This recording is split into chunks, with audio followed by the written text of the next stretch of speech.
We have sort of a few housekeeping items. This is being streamed live and recorded.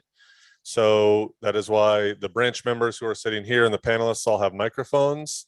So when you do speak, please push the button so your light turns to green. That way everybody on Zoom can hear you.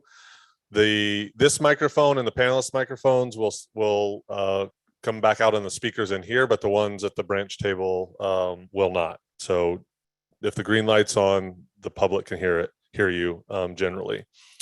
At the end, we do have public comment. It is limited to a total of 15 minutes.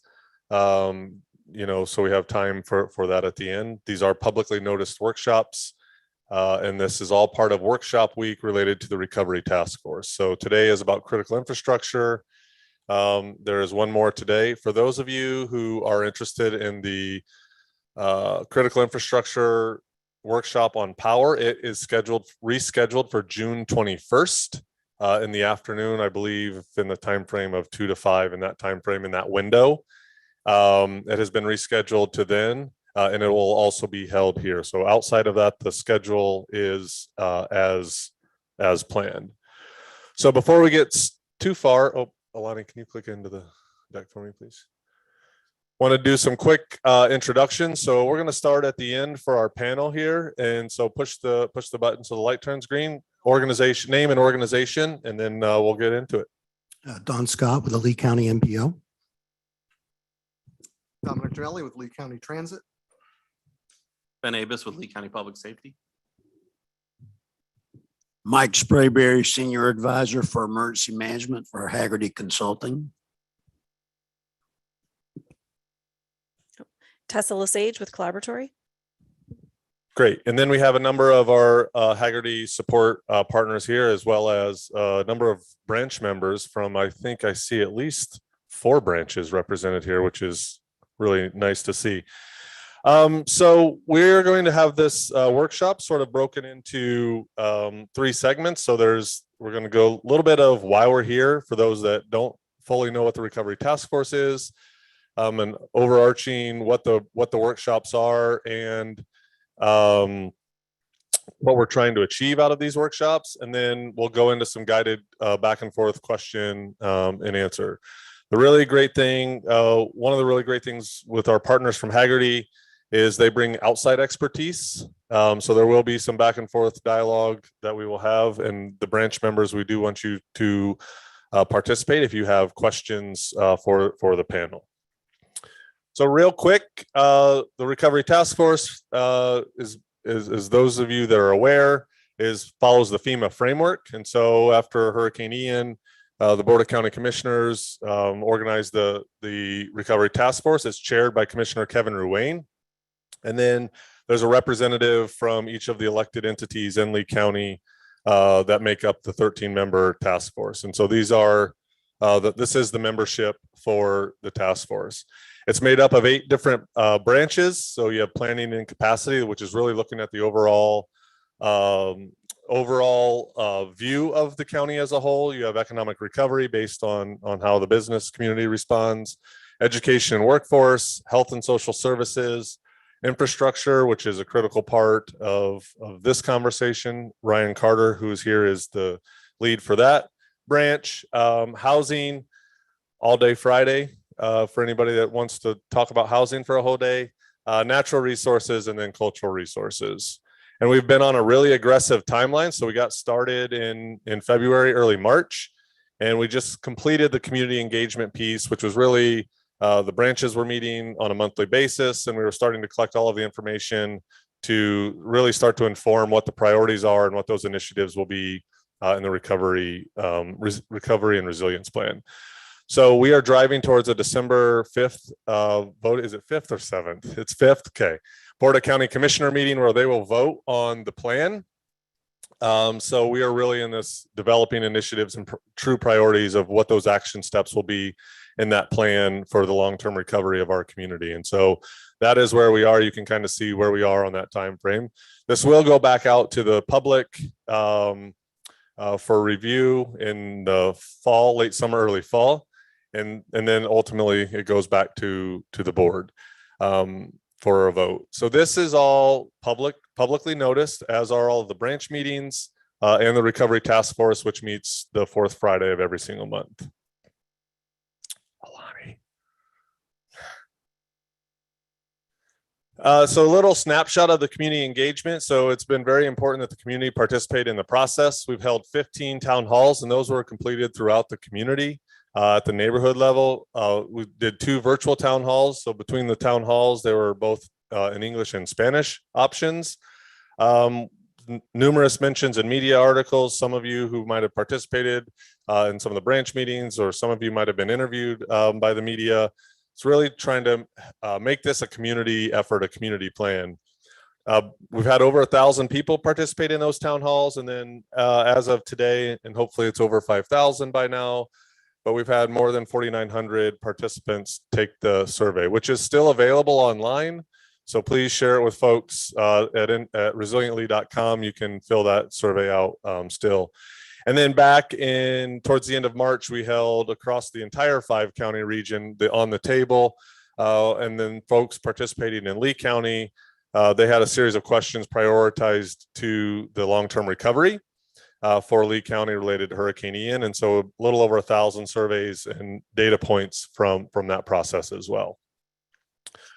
So the workshops, so these are scheduled. So there, as I shared, there are 4 this week, or 4 days this week. These are the 4 themes. So today's all about critical infrastructure. Tomorrow, there is not one tomorrow. Wednesday is about supporting business and workforce. Thursday is all about community resilience. And then Friday is all about housing. And so really prioritizing, and all of these overlap all 8 branches. And so just because it's infrastructure is not just focused on what the infrastructure branch has been talking about, it's how it connects across all of the other priorities. And so really what we're hoping to accomplish today is start to get to solutions. So what are the solutions and the steps we need to take for our community to be more resilient in the long term? Branch members can attend any workshop. They're streamed online. They're also being recorded. Did we click record this time? Perfect. So they will be available for folks that could not participate to be able to see, watch later, or go back and catch things that they may have missed. And so this one is all about transportation. So this is the second workshop today. So we have 3 today. This one's all about how to best ensure resilient, supportive physical infrastructure, specifically related to roads, highways, fuel, and transportation. And with that, I'm going to turn it over to Mike to ask a couple questions. Tessa first. And Mike, we have a panel member on Zoom as well. So Laura, I don't know, can you unmute and introduce yourself? Yeah, Laura Dodd. I'm the principal transportation planner for the city of Cape Coral. Great, thank you. Thanks, Tessa. Again, my name's Mike Sprayberry. So you can see the key questions up there. And I just asked the panel, what type of transportation infrastructure components should be prioritized for innovations and new technologies throughout the county. Any idea, any thoughts on that? Yeah, one of the things I think we should be addressing is the, and I know they tried to go after some grant opportunities previously, but where the signals are more adaptive and for emergency response, it can change the time, essentially add seconds. It's different than like an Opticon that totally takes it out. It also helps transit where you could essentially add seconds to a, based on a bus being behind time, that kind of stuff. And it obviously would help before the hurricane, after, hard to tell, but for emergency response, transit movement, everything else would be beneficial. What kind of assessment tool do you use to determine what kind of innovations are needed? Or I know the Federal Highway Administration has some tools for that. Do y'all use anything like that in Lee County? I don't know. Ben? Yeah, I'm not familiar with specifically those tools. I know, we've pulled some metrics, and to that point, I appreciate that that idea. That's something that we've explored for probably 5-6 years now. It was very early new technology. And as we started to explore that, it was a little I think we were thinking a little ahead of the technology when we first started to go down that path. But now that technology is used in a couple of large cities, and it could be adapted to the community here. And it was also very cost prohibitive when we first explored it. Now that cost has come down because we have been able to progressively replace some of the other system components that would need to be upgraded. So I think that is one aspect that we can look at. But the big metric outside of the emergency vehicles is the time for the system to normalize. So when an emergency vehicle goes through an intersection and preempts that signal, the current system takes an extended and prolonged period of time to be able to get back into coordination. And I'm not a DOT guy, so I'm gonna look down the table to make sure I'm using the terms correctly. But a lot of times those signals will remain out of coordination for a very long period of time. And typically in season, they may not get into coordination until well after rush hour, where this technology is more adaptive and it wouldn't cause the traffic disruptions while still assisting transit buses, emergency vehicles to be able to move through the roadway network. Does the county and the municipalities, do they work together in looking at how the transportation systems might need to be innovated in a synchronized and coordinated manner? I don't know if you Don, want to take that, Don. or anybody? This is Laura Dodd with the City of Cape Coral. I'm not sure if Lee County wants to address this first before I speak on the matter. Oh, go ahead, Laura. So the city has reached out to the county to start collaborating to ensure that we are looking forward into the future of what these innovative technologies can provide. It is a moving target to try and find a solid solution. So to answer your question, we are working together, but have not established any one set solution. I think that's a good answer, because for these new innovations in the different jurisdictions, it's pretty difficult to coordinate those in a unified manner very quickly, but you got to start, right? And so, and now is an excellent time to do that. Sir, did you have anything you wanted to add? No, I think that, we're still trying to figure out not only the cost of everything, but also we haven't even connected all the signals that were originally going to be connected to the, fiber and stuff. So there's a lot to be done. All right, thank you. What planned or potential transportation projects would most improve the resilience of the area to disaster? Any thoughts on that, Don? Well, timing's everything. FDOT just put out a resiliency action plan, and they have a list of projects on there. Obviously, one of the things that's identified in there is the bridge structures themselves were, for the most part, fine. It was the approaches. So a lot of work needs to be done. And I think the county had identified 9 different bridges. And in here, I think there's 3 from the state side of it, where you need to look at, sheet pile and other things like that at the approaches that got washed away. Ben? I think that report really identifies it. From our understanding, the bridges themselves were intact. It was the approaches, it was the causeway islands, it was other components. It wasn't the bridge structures themselves for the most part. So, finding ways to make those approaches more resilient and strengthening them is a priority for the county. Thanks. Yes, ma'am. Maya? We can just grab a mic and turn it on. Good morning, Maya Roberts, City of Cape Coral, Environmental Resource Manager. One thing I was wondering was, as we might repair bridges, as we might replace bridges, and given that anyways, there would be a environmental permitting process, and we have dire needs for water quality, environmental, and access to environmental resource from the community. Can we think about incorporating early on within the design phase nature-based solution that would make those structures more resilient? Especially, I'm thinking about incorporating oyster reef within the design, whether there's several options out there, several things that have been, built in other states. And maybe, incorporating access, using those bridge structure for fishing, for recreation. But I was especially thinking about, the pilings and the approach to the bridge, maybe, combining nature base, and that might be beneficial, especially since we're looking at extra additional funding that is coming. Right. Any comments on that from the panel? I think one thing that I would just say, and I think that's a great point, I kind of view the recovery process in kind of three phases. We had the initial short-term fixes to get, some of those structures shored up so that they could accommodate transportation and getting people to and from islands.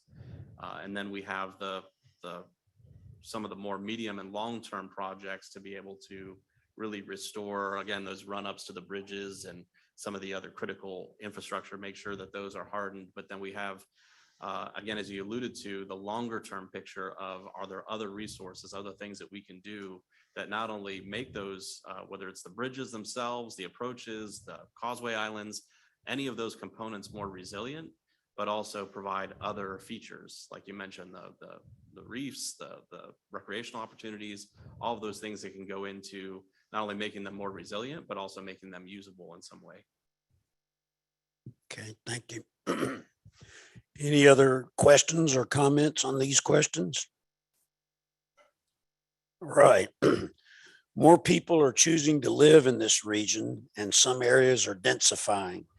Are there any opportunities to improve resilience in key areas that will also better prepare the area for growth? And I think what that means is, in our transportation infrastructure, as more and more people come to this area, are we keeping up with that with our transportation system? I can tell you that in North Carolina, we aren't. We're doing our best to do that, but it's very difficult. And so where I live, a lot of times they think that the answer to making the system better is just widening roads, and it's a lot more than that, right? So it's got to be a holistic approach to, how you execute your transportation upgrade. Some of the things we've been doing is lifting the interstates because they got flooded out during our recent hurricanes. But what types of thoughts do you have on that? On your transportation system? What are y'all doing to improve it? There are projects planned, but like you said, we can't widen everything. And unfortunately, I say timing, I just got the revenue estimates from FDOT this morning as well. And when I look at that, it's much lower than last time around. So we're going to have funding issues moving forward. So some of the things I would point to that's come up previously, like Lehigh Acres, for instance, if the nearest Home Depot is 12 miles away, and this comes up because I was at a speaking event and I was talking about some services that need to be in the area. And they said, oh, we got a nice 12-mile drive to do it. Well, if you look at the basis of an impact fee, that's probably about 2 times what the impact fee assumes that trip is. So there are things that I think from a, they've had issues of putting development out there from a shared stormwater impact standpoint and being able to put land together for that. Obviously, more commercial, industrial in the area, plus jobs helps us a lot, because as much as I know everybody knows what getting in and out of Cape Coral is for peak hours, Lehigh might be worse in the future. So. Absolutely. Where I live I live on a barrier island. Okay. Don't tell all the folks back in North Carolina it's not a good look for an ex-emergency manager. Okay.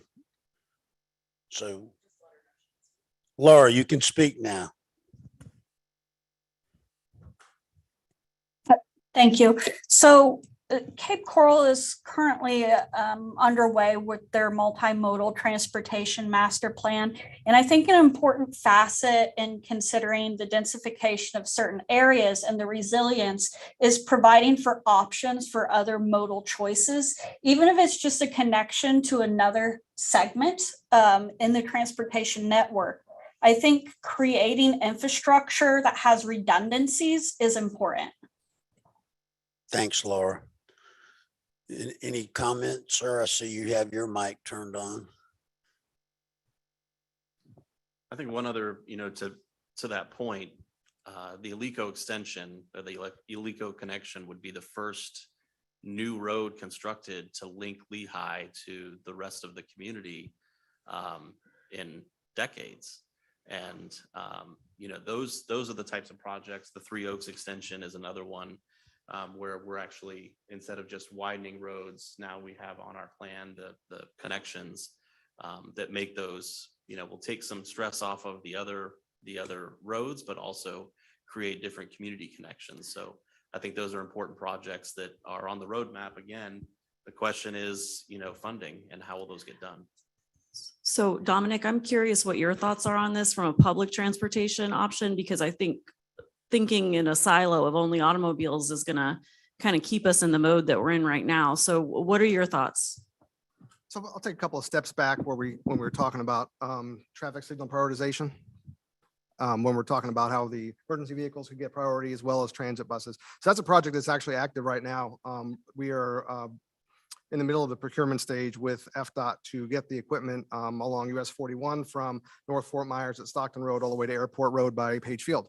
That's going to allow for traffic signal priority for the transit buses for that corridor of US 41. That's just want to let you guys know that there is some of that technology that's out there, and it's actually going to be installed probably sometime in the first quarter of next year. That's kind of what the timeline looks like. So that technology actually is there, and it will be utilized. When it comes to like we're saying about some of the reasons, the best thing to do is to widen the road, make it wider and whatnot. One of the things you think about when you're widening a road is, well, what will widening that road do to help with multimodal transportation? Well, is there such a thing as a bus lane anywhere in Lee County now? Not really. There's one on the Matanzas Pass Bridge, and that's about it. And it's actually going away at some point.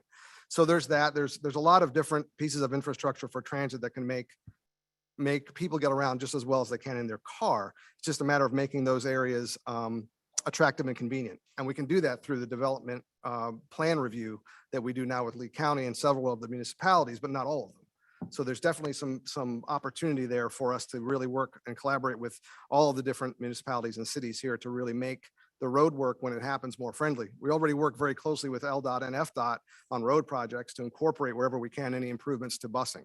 And that's just an ongoing process that we do. But in some areas, if it's not a state road or a county road where any kind of work is being done, we don't even see plan review at all of what's going on to enable any improvements to the transit infrastructure. Dominic, on the mass transportation side of things, what would it take to financially access the whole county with mass transit? Is there any calculation or any dollar amount that it would be required to set that up? I don't think anyone's done the math on that because it would be quite extravagant at this point where we are today. But I mean, it is something that could be done as work is being done and infrastructure improvements are made. It obviously could be incorporated into that. And a lot of the times, like I was saying, like FDOT, when they're doing improvements, they do make improvements for us. Same thing with LDOT. When we just did Estero Parkway at Fort Myers Beach, we, they incorporated several pull-offs for buses and new landing pads for bus stops and all kinds of things like that. So when you have an attractive and accessible access to transit, it helps and bring people to that. One more thing on that. So we can't put transit everywhere, maybe. But what are some of the other ways that we can make transit more accessible to folks that are living out further? Are there solutions that you're aware of that we don't have now that could potentially be implemented? Well, we do, we're almost finished with our South Fort Myers Transfer Center that's across the street from the bell tower. So that's going to be a nice infrastructure amenitized area for passengers. Our next project, which goes into construction bid now, is for Lehigh Acres. So that'll be on Williams Road, just off of Lee Boulevard. So we'll have another hub there that will connect potentially Lehigh Acres to Fort Myers. And at some point, we do see the plan of Lehigh Acres going south towards even Immokalee. So we're looking at making connections there that are somewhat regional as well as within Lee County. So there's some opportunities that we have there. Have you seen ridership go up as you've made these improvements? Well, unfortunately, since COVID, it's been kind of a rocky road. And of course, with the hurricane, we were on a 25% trend up from COVID before the hurricane hit the top of our fiscal year.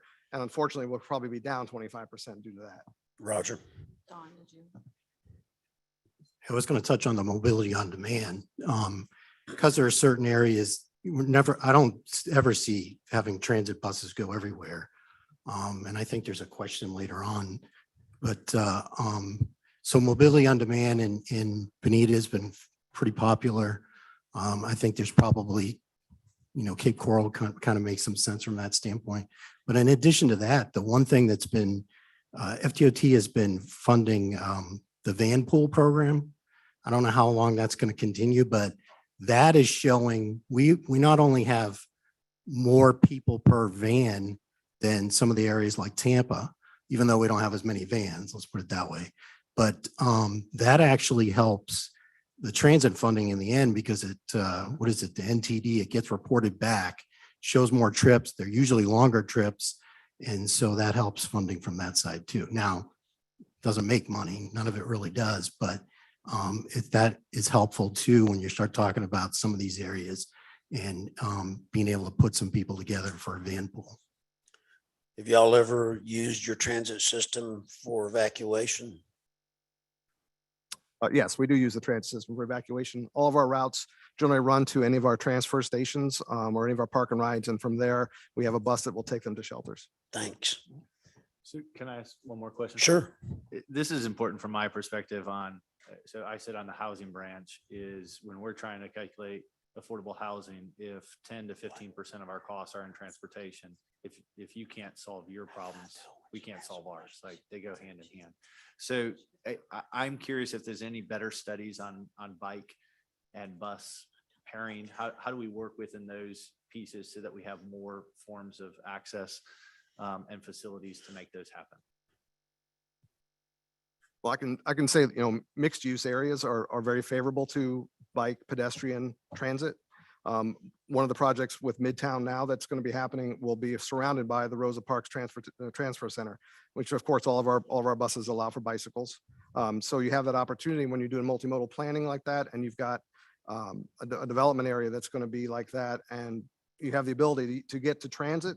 So you could come to downtown Fort Myers from Cape Coral with your bicycle. You can do all that Midtown kind of stuff, and then you can get back on a bus and go back to Cape Coral.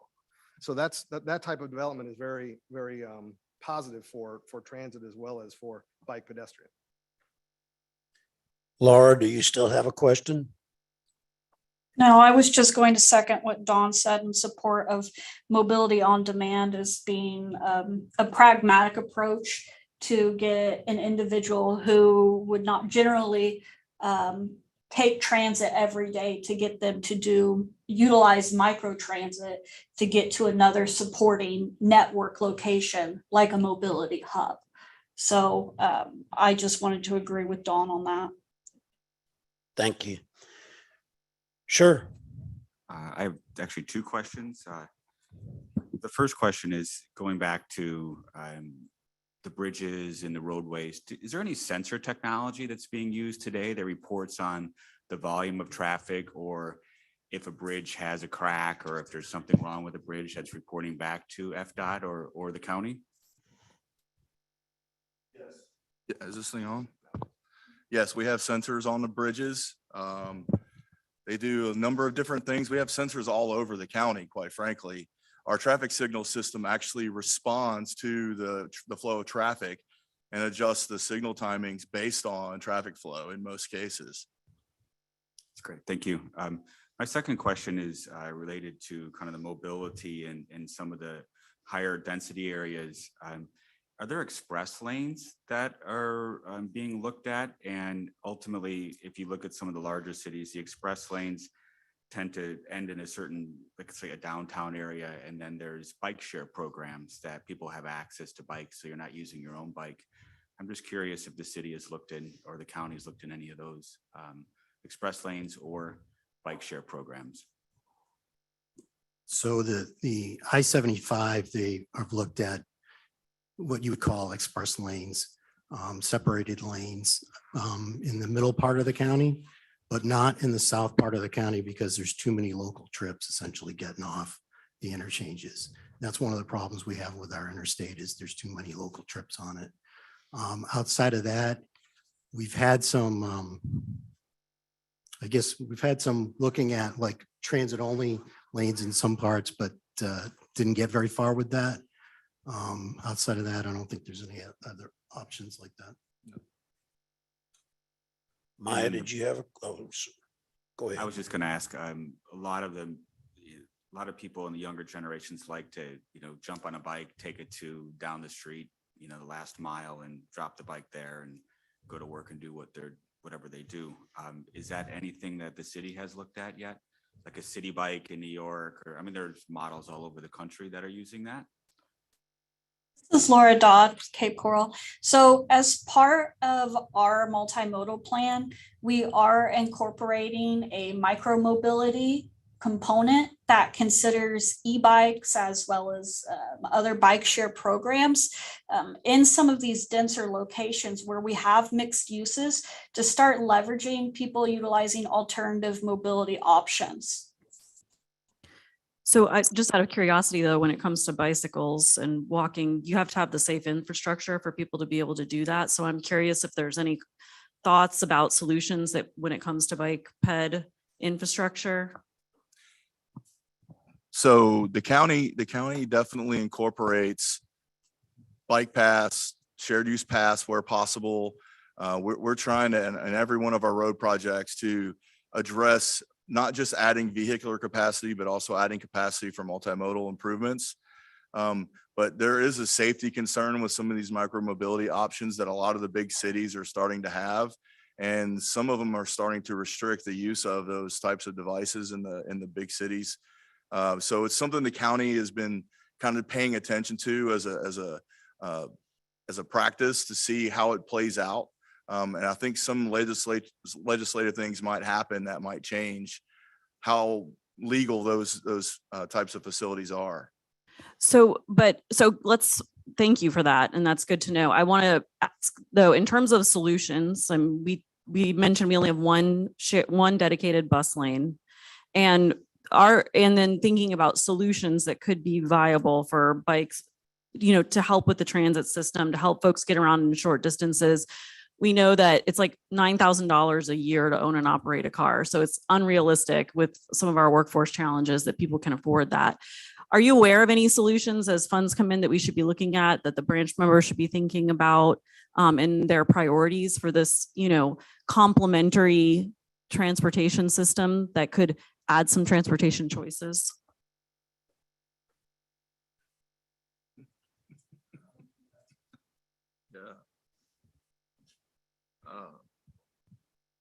It's a tough question to answer. I mean, obviously, there's a railroad right of way that's extremely expensive to, I know there's been a shared use pathway that's been proposed by the state and MPO. They've been looking at different aspects of that railroad right of way. I mean, maybe that's part of the solution. It's going to be extremely costly. I'm not sure that the county would ever have the means to make that happen. But getting some sort of increased transit viability through design of the comp plan, through maybe a facility like that, I mean, that could have a major impact. But from a roadway perspective, we're kind of limited on how much additional right of way we have. So what are some of the design solutions that are a possibility? Yeah, I would say, obviously you would want to have increased mixed use, increased density, increased intensities. You'd want to cite your commercial developments in residential areas. You would want your residential to go higher. So you're trying to, attract less traffic. Right now, if you're out east, you're having to drive, a good distance to get services and goods. You want to see, services that are provided that can try to help keep people closer to home. So density and mixed use actually reduces traffic? Yeah, absolutely. Yeah. The more you provide. It's just better when you say it than when I say it. So Tessa, I just want to jump in. So I think density in particular locations is good, but sprawl is not good. So when we spread development across the landscape and then we have high density in areas, that's not a good thing. So just so we're all on the same page, having areas where we have high density, maybe some natural areas in between, that's a good thing. But sprawl and developed area everywhere is a bad thing. And this is why the branches are all interconnected and so are these workshops. So this morning we were talking about being strategic about how we protect our natural resources and that natural resources are critical infrastructure. So they need to be considered when we're doing the transportation and community planning. And we talked about the connectivity. And it's all interconnected. Thanks. I just wanted to highlight, going back to the bridges. If you remember, like the couple weeks after the storm, most of the support we were getting from the state, or most of the focus was like, how do we get the Sanibel Bridge? How do we get the Matlacha Bridge back open? And I'm on Natural Resources branch, and I think both of those projects, specifically, if you look at the attachment points to land where they failed, you have a huge opportunity now to fix both of them. I mean, that Matlacha Bridge, all those properties east of the bridge, that should all be a bridge as well. The Matlacha Pass has seen significant environmental degradation. I used to fish in there all the time, and that place is destroyed just from lack of flow and all that runoff coming from Cape Coral that's going into it now. I think there's an opportunity to expand that one. The Causeway Islands to the Sanibel Causeway, they're going to fail. It's just, it's just a matter of how big of a storm it's going to take. I mean, you can't engineer an island in the middle of a natural pass like that and expect that it's going to survive a significant storm. So I think to look at both of those projects, and I also was talking to people and meeting people in the days after the storm that were stuck on both of those islands. And it was a horrific experience for a lot of them. To invest significantly in both of those, you have huge natural resource benefits that you can get out of it. Matlacha Pass Bridge is a bottleneck in the whole pass. The Causeway Islands are the same thing. If you get both of those fixed right, the next hurricane that we have here, imagine that if all the resource that was going to how do we get this bridge back together, if we could have applied that towards everybody else in the community that needed it. And, I think a lot of this stuff is really important, but with those two things specifically, I mean, those were the things that were making national news every day after the storm. And those were really our big, in my opinion, our big infrastructure failures. And there's a big opportunity to get a lot of natural resource benefit for everybody in this area on a daily basis. I think if those projects, if you could eliminate those Causeway Islands, expand the Matlacha, put more bridge in there for better flow, it's going to give you more resilience in a storm and benefit every other day. Are we headed that direction right now with those bridges? Nope.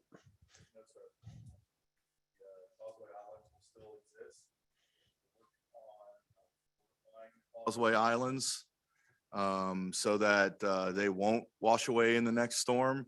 The state's already driving sheet piling to help restore the right of way in those areas.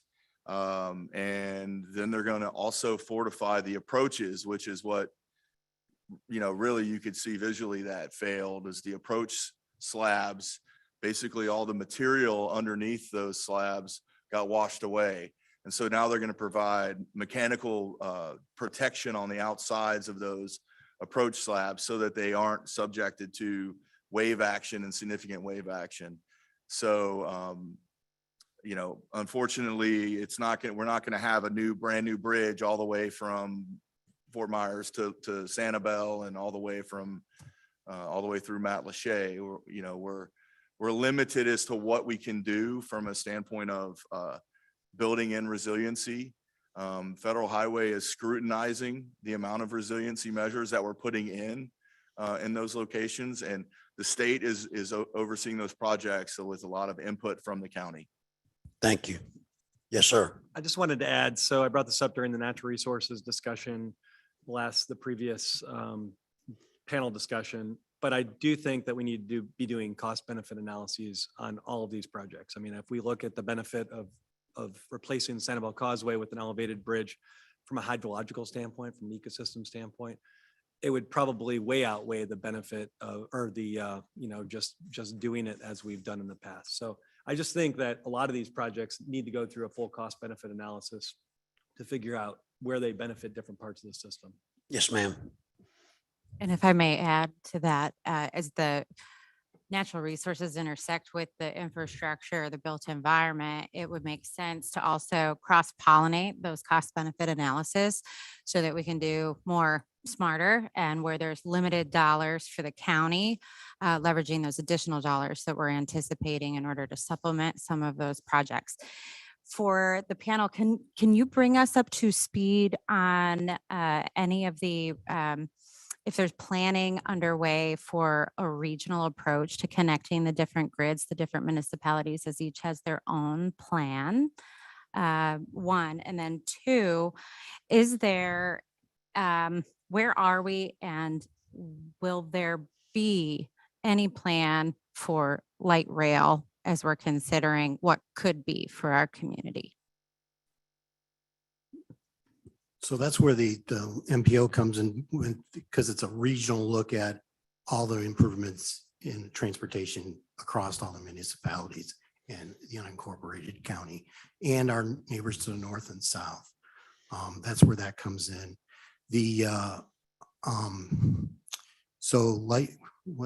Passenger rail might be something that's closer in the future when you start looking at Brightline, for instance.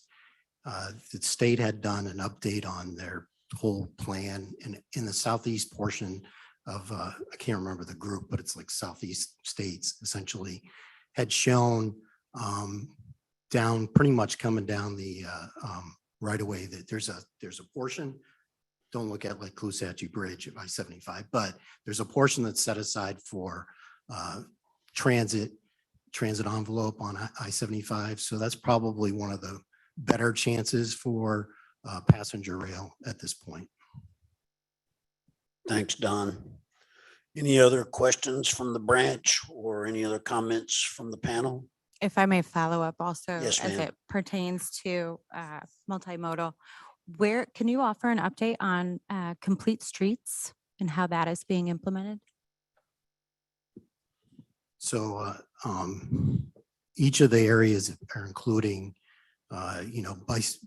either a multi-use pathway or something like a paved shoulder or a bike lane with sidewalks, for instance. FDOT has kind of looked at it different over the last couple of years. They used to have just bike lanes and say a sidewalk. Now the 78 project they just presented on has a 12-foot pathway on each side of the road. The 31 does. So they're looking at more of having a multi-use separated facility. Thank you. Maya? I just have a question.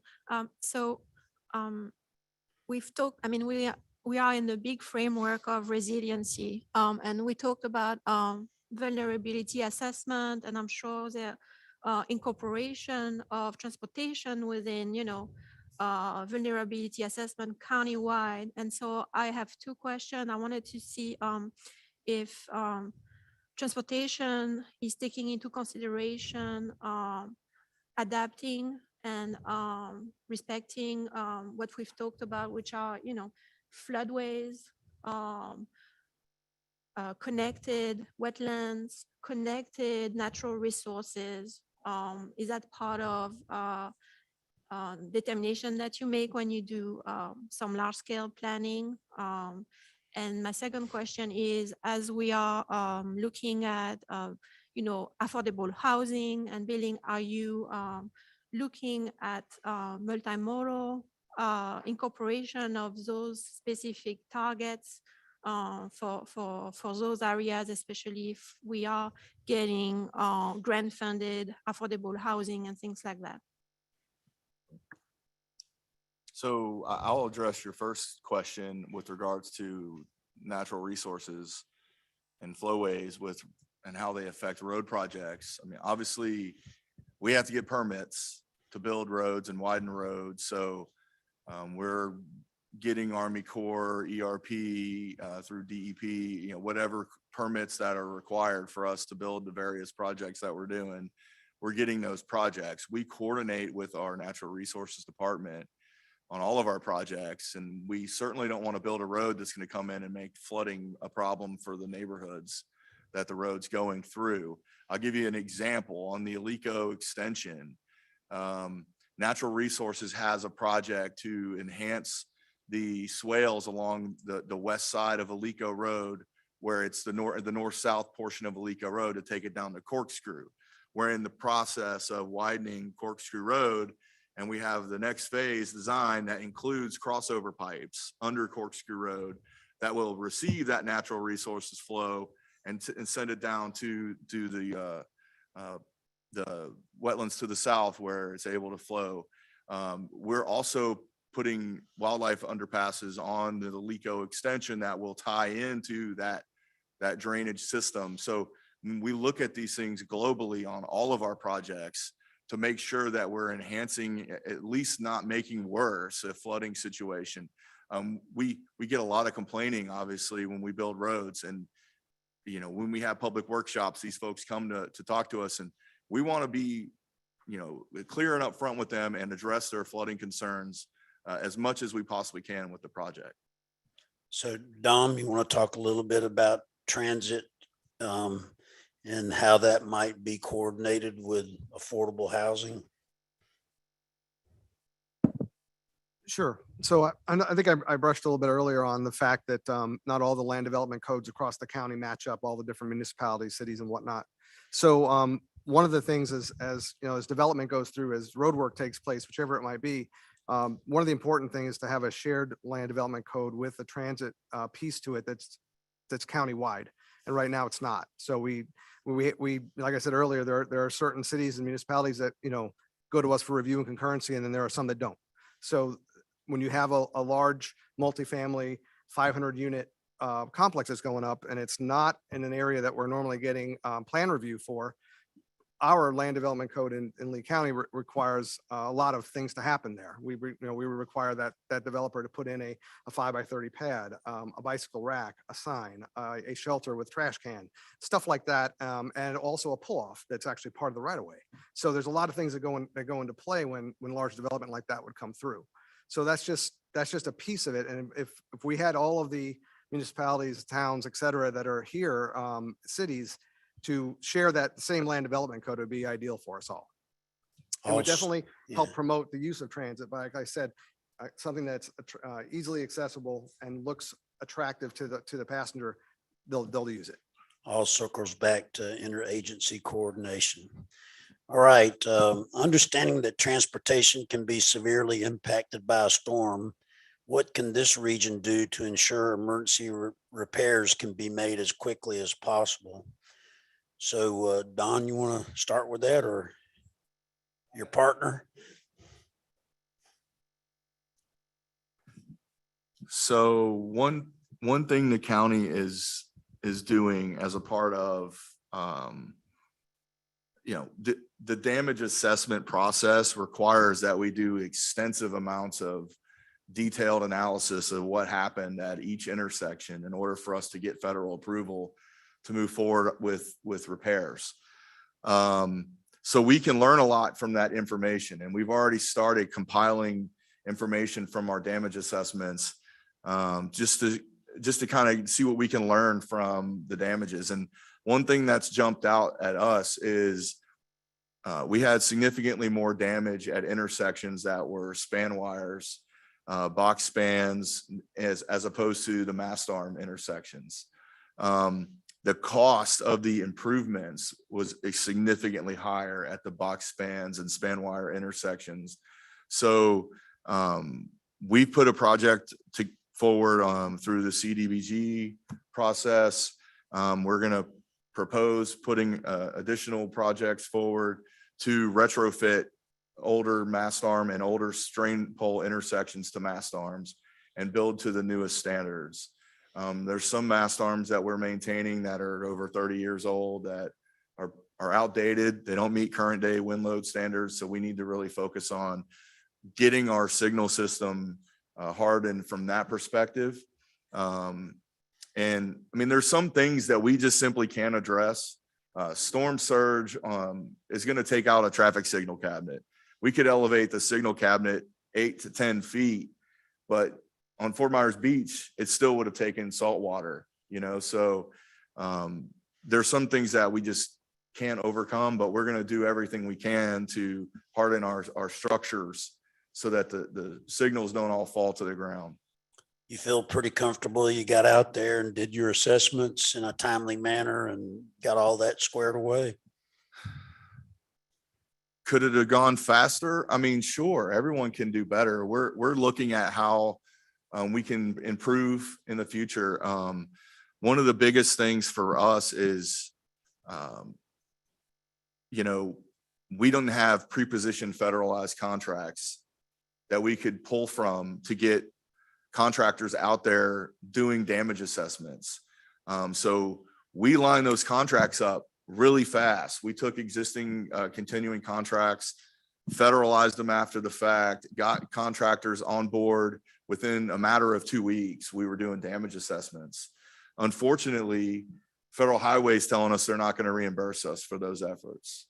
So one of the things that I've got our team challenged with is we need to get pre-positioned contracts that are in place that we can just pull from as soon as a storm happens. And we got a team of people to come in and help us do damage assessments. I mean, our staff is capable of doing some of those as well, but you know, working with the state wants to maintain their own signals after a hurricane. We have our own, we're stepping up and doing all the cities. There's just a lot of back and forth that you have to go through. And yeah, I mean, we're looking at everything as to how we could make it faster. It's definitely weighing on me that it's taken us 8 months to get Federal Highway's approval. We just finally got 2 weeks ago. Well, I appreciate you sharing that with us. And I can tell you from personal experience that pre-positioned contracts are the way to go. Have them on the shelf and then execute as soon as the storm passes or even before the storm passes. And you got them in got them on the ground and they're doing what they need to do. Yeah, the only issue really with them is, you know, we're gonna do a contract for a contractor, a pre-positioned federalized contract for a contractor to come in and help us do repairs and do the emergency repairs. There's not a lot of contractors who want to get on one of those contracts. So, you know, we may be beholden to a contractor. The prices may be a lot higher than we want to pay because there's just no guarantee of what level of work they're going to have or any work, you know, so we're basically locking them down for all the hurricane season without any knowledge of whether they're going to be needed. So we pay a lot more for that. You pay a premium. We're going to have to look at fluctuating the costs a lot on all the different items, bid items, but it's just tough to find a contractor to do that type of work. Stephanie. Zooming out from transportation infrastructure as it pertains primarily to what you're describing with the damage assessments specific to your area. Early on within the Emergency Operations Center, there were damage assessments. So can we get a higher level of where there are assessments and where there are not, where there are gaps, and if there's any interconnection between to create a more comprehensive approach for assessments? That's a good question. So there's a couple of phases that we go through within the Emergency Operations Center. The first is what we call the FIDA, the First Impression Damage Assessment, which is kind of the first look of what is out there in the community. And it's not going to get into a lot of granularity beyond this road is impassable. This is where there's power lines down. This is where power is out. This is where power is located. And that is really the first 24 to 48 hours. We try and do the entire county and get a good look. We had most of that in by mid to late Thursday after Ian. And that gives us an idea of exactly where the damages are, where our focus needs to be. The second phase of that is a more detailed damage assessment, and it occurs on a couple of different levels, but it's primarily dealing with structures so that we can establish what the value loss is and how that may contribute towards a federal threshold for qualifying for additional Stafford Act funding. And so not only does it inform, our processes and give us the information to be able to say, the scale and the scope of what we're dealing with and how we're going to have to staff or maybe strategize how we're going to do further analysis, further inspections, further surveys. But it also helps to then inform community development processes, DOT, a number of these other areas. I think the third thing that is kind of gets back into what Rob was speaking about is the actual inspection, the specific inspections necessary for whether it's the category B emergency protective actions or the permanent work, and the degree of detail that is necessary to satisfy those inspections, whether it's FHWA, whether it is FEMA, whatever it is. There is a considerable amount of paperwork that goes into fixing a traffic signal. There's a considerable amount of paperwork that goes into repairing a roof ripped off of a critical building. And so, yes, we can absolutely do emergency repairs to the greatest extent that we can do emergency repairs immediately after a storm. But we still have projects that are pending approval by FEMA for facilities that have had roofs removed following the storm. So there's a lot of different assessments and a lot of different surveys that go on. And it's really when, those first couple of days, we can do the initial assessments, but when you get into the amount of detail necessary, it becomes much more complicated. And it's a very specific discipline. For instance, somebody that is inspecting a private property is probably not the right person to inspect a traffic signal because they're going to have to be looking for very different things. You're absolutely correct. And, the work that Rob is doing is permanent work. It takes a long time to get approved. And honestly, transportation projects traditionally take longer than most everything, long time. Bridges, roads, culverts, all that stuff. And so, well said, Ben. You go to these federal highway, they put on these post storm, hey, how can we do better kind of things to teach you about the next storm. And they emphasize that they could care less about safety.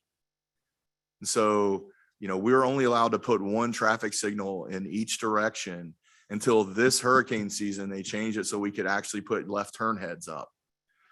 They don't care about safety after a hurricane. They care about spending the least amount of money to get our signal system back to what it was. I'll give you an example. Detection cameras. They will not buy us new operating systems for our detection cameras because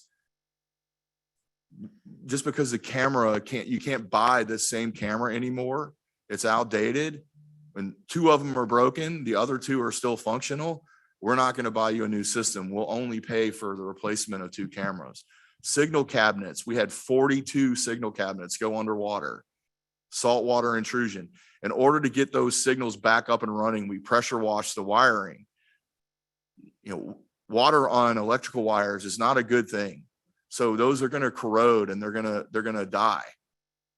Federal Highway will not support replacing the signal cabinets right now until they physically die.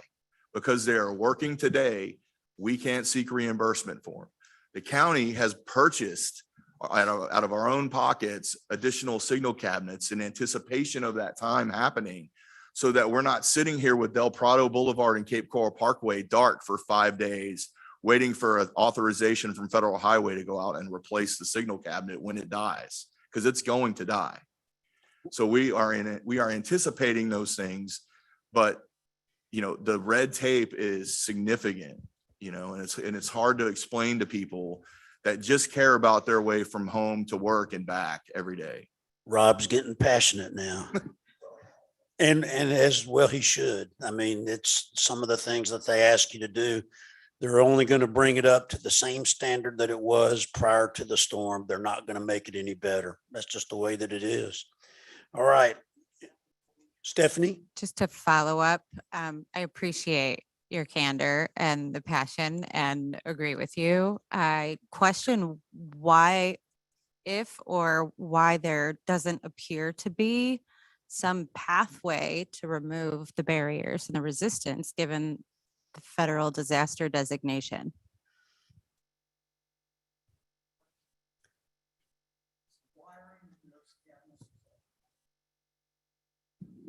It varies.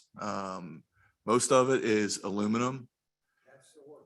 So yeah, I mean, it's definitely problematic when you take water into a signal cabinet. And there's nothing we can do to weatherproof them. They have to have openings for heat. Heat will fry a signal cabinet as well.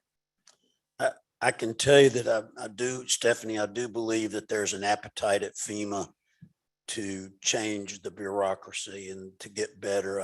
I've seen the policies, you probably have too, Ben, and they're heading in I think what I would characterize as a positive direction. Well, the Federal Highway Administration, I can't speak to that. Rob can better. I would just say they are very responsive. We've actually spoken to them. The FDOT has been really helpful in coordinating with Federal Highway Administration. I just think there's not a impetus on their part to shell out a bunch of money to help us. And they are shelling out a bunch of money to help us. Federal Highway is paying a lot. All the Sanibel repairs, all the Matlacha repairs, Federal Highway's paying 80% of all that. So I'm not trying to belittle their impact and what they're helping us do, but the timing is what really is frustrating. And we're trying to do everything on the county side to tighten up our part of it so that we can rely on Federal Highways, standard couple weeks long. They're also giving us, for instance, a shortened advertising window when we move forward with the signal improvements. So we are taking to the board tomorrow the LAP agreement for the signal repairs. We've asked Federal Highway if we could only advertise for 14 days instead of the typical 30 days. They have agreed, they've approved that. So, they're working with us to try to help expedite things, but there's just a lot of detail that you have to provide to get your DDIR approved. Thank you. And I'll take advantage of their distraction. I know from the health system perspective, we were due in 2023 to complete our community health needs assessment, which seems quite moot after the landfall of such a significant catastrophe. And it took us probably 6 solid months of determination just to get some sort of agreement of a delay, and we were denied. We did learn through that process that we are the very first hospital/health system in the nation to have come due a community health needs assessment for the county amid a federal disaster.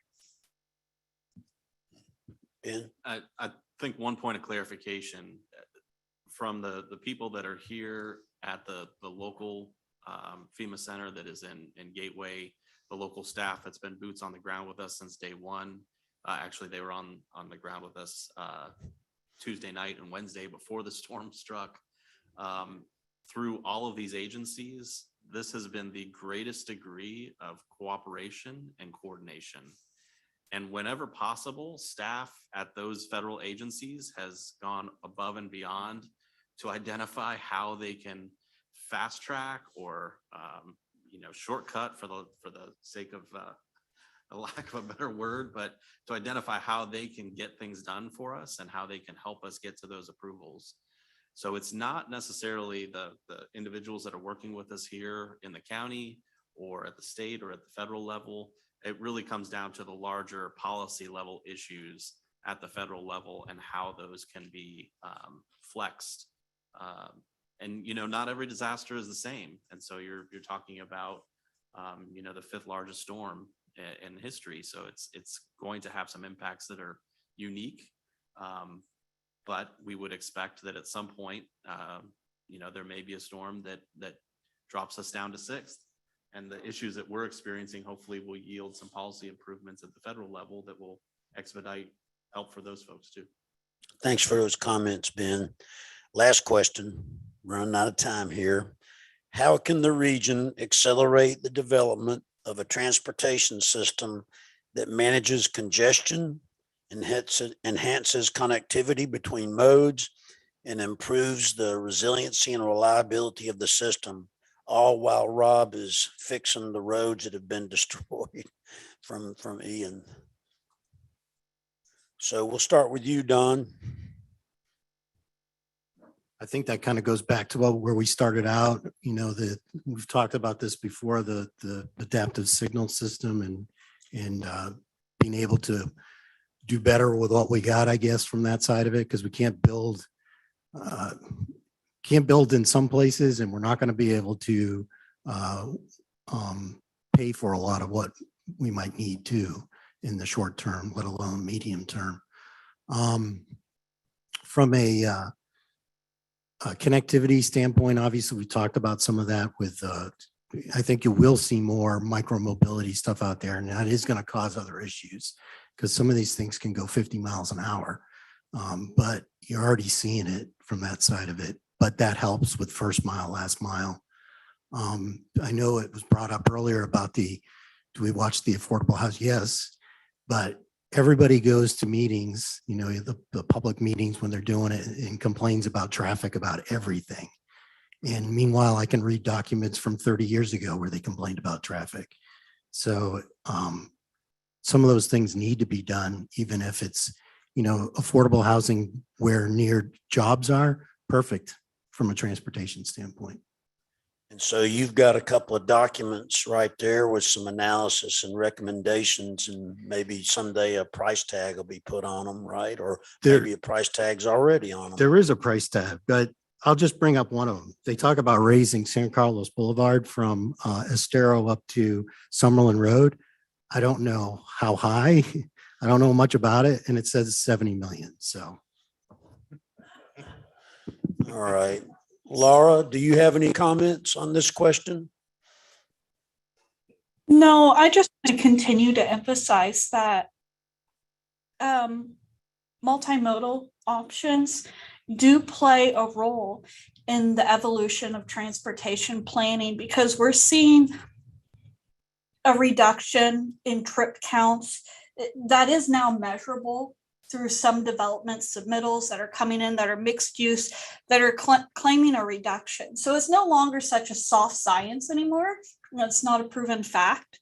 So I would just encourage the continuation of recommendations for planning for systems that are adaptive for multi-mobility options, but also flexible enough to incorporate future technologies.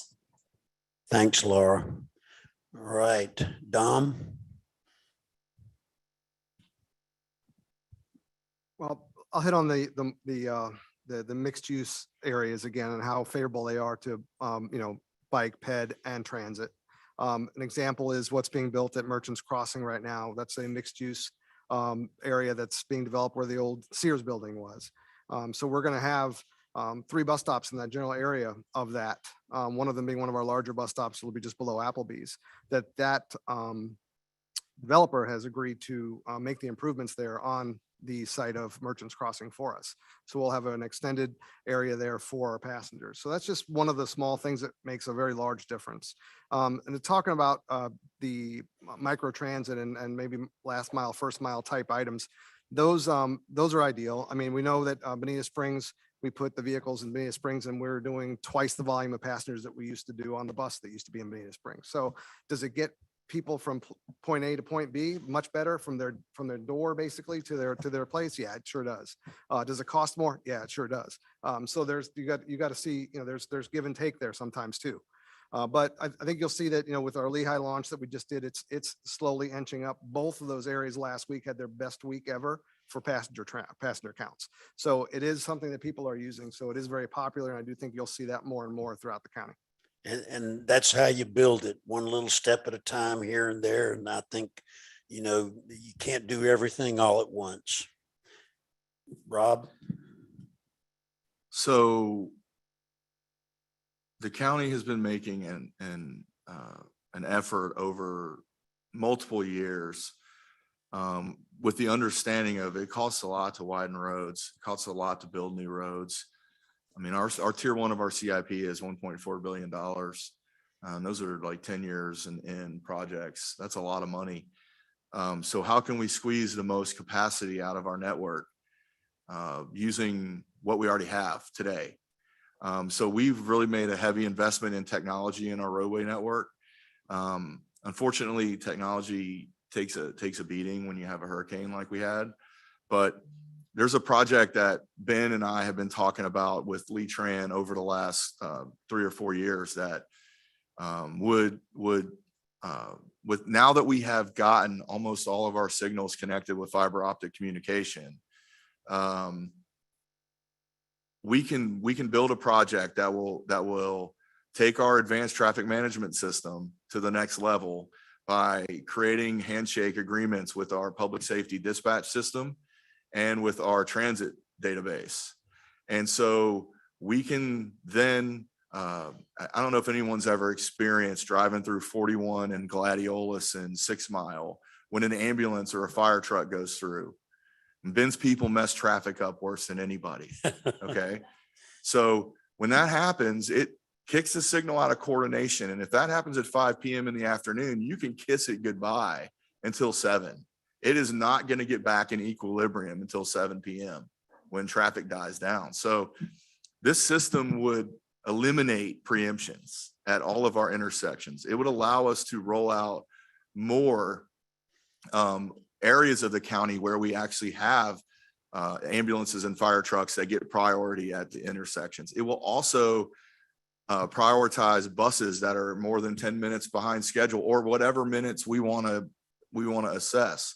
We can get the buses back on schedule by giving them some priority at the traffic signals.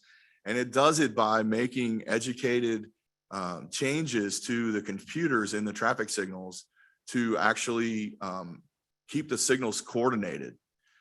It's like the cost has gone down to about $2.5 million for us to move forward with this program. And it's something that as more communities are starting to roll it out, the cost is getting more affordable. And I think the counties we're getting close to being in that sweet spot of moving forward. It's another type of project that we've looked at putting forward, but stuff like that can make a big difference in our system. Whereas right now, you know, South Trail Fire Department, Iona McGregor are the only two with preemption opportunities.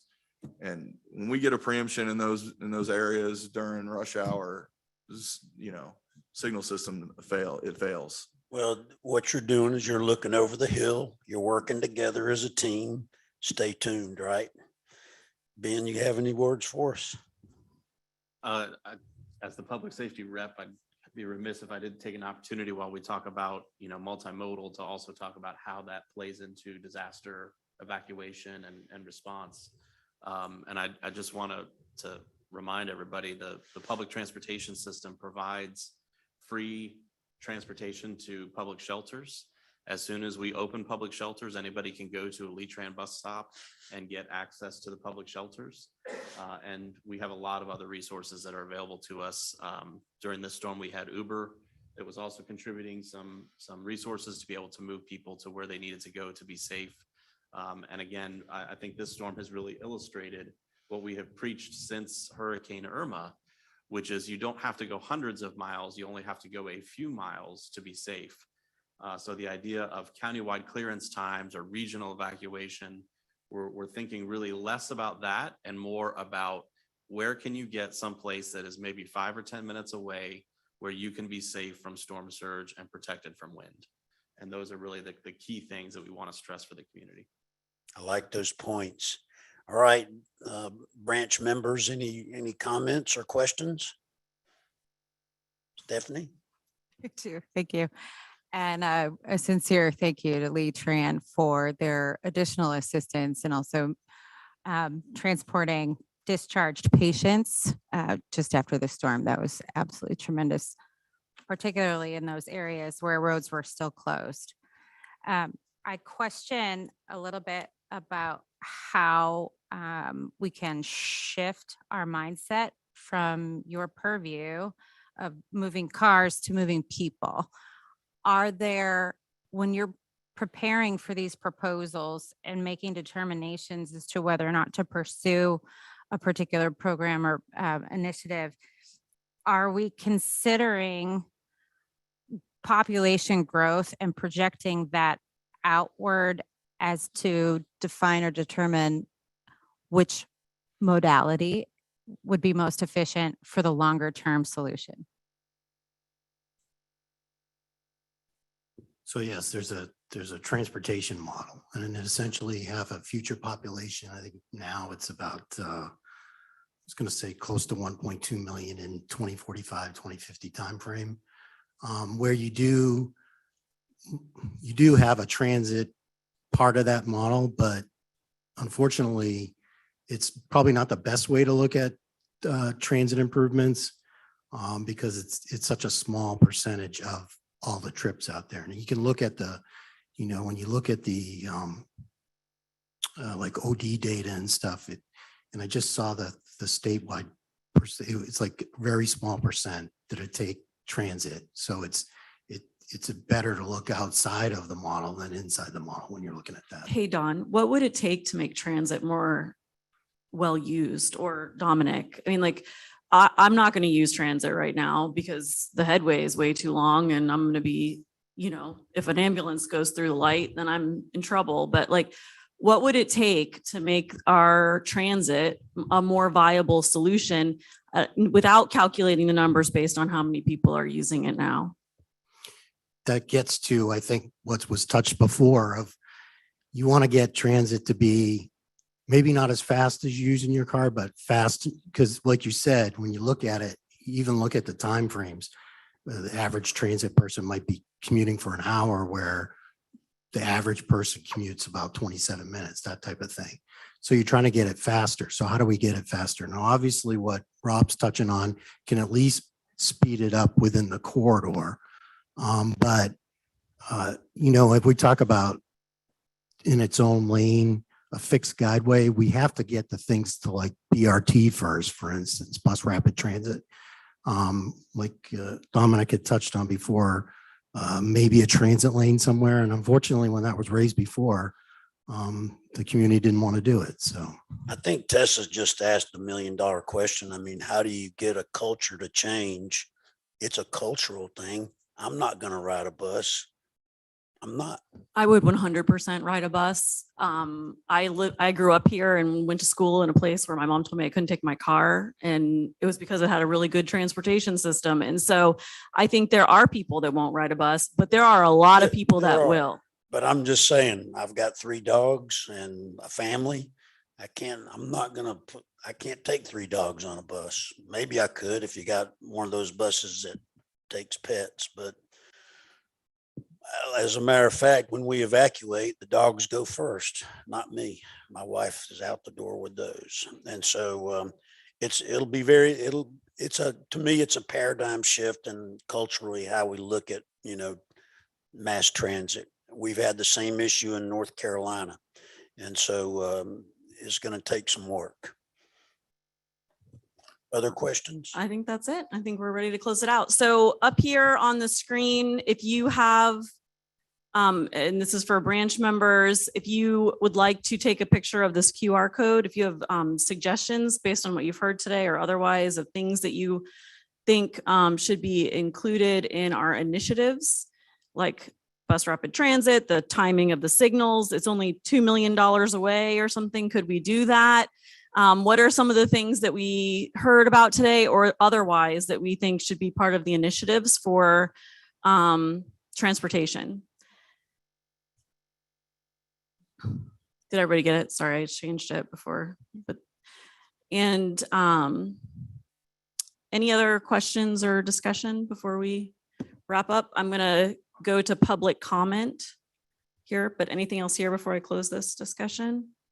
Okay, anyone from the public who would like to speak on this topic? No? Okay. All right. None? Okay, no pressure.